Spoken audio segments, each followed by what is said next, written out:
ઋષિરૂપ society ખાતેથી વધુ એક પિસ્તોલ ઝડપાઈ. પિસ્તોલ 5 કારતૂસ સાથે એકની અટકાયત. દહેજ પોલીસ સ્ટેશન વિસ્તારમાં દહેજ ગામી વાડિયા ચોકડી પાસે આવેલા ઋષિરૂપ સોસાયટીમાંથી દેશી હાથ બનાવટની પિસ્તોલ, અગ્નિશસ્ત્ર તથા 5 નંગ જીવતા કારતૂસ સાથે એક ઇસમને ઝડપી તેના વિરુદ્ધ કાયદેસરની કાર્યવાહી હાથ ધરી છે. દહેજ પોલીસે ગતરોજ વડલદા ગામ પાસે આવેલા new India acid Baroda company ખાતેથી દેશી હાથ બનાવટની એક તમંચો તથા 1 નંગ જીવતા કારતૂસ સાથે એક તમંચો લાવનાર અને મંગાવનાર 2 લોકોની ધરપકડ કરી અને કાયદેસરની કાર્યવાહી હાથ ધરી છે. ત્યારે સાંજે દહેજ પોલીસને બીજો એક આર્મ્સ એક્ટનો ગુનો શોધી કાઢી કાયદેસરની કાર્યવાહી હાથ ધરી હતી.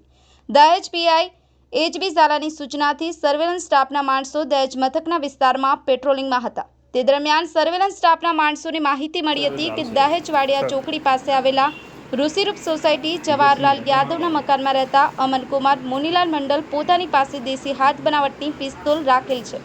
માહિતીના આધારે પોલીસે તે સ્થળ પર તપાસ કરતા એક ઇસમ અમનકુમાર મુનીલાલ મંડલ હાજર રહી આવ્યો હતો.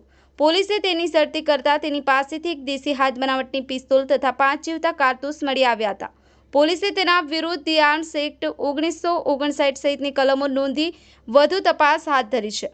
તેની પાસે મળી આવેલ એક દેશી હાથ બનાવટની પિસ્તોલ કિંમત ₹20,000 અને 5 નંગ જીવતા કારતૂસ કિંમત ₹500 અને એક મોબાઈલ મળી કુલ કિંમત ₹25,500નો મુદ્દામાલ કબજે કર્યો છે. સફીક બાપુ, કરજણ સંદેશ ન્યૂઝ, આમોદ.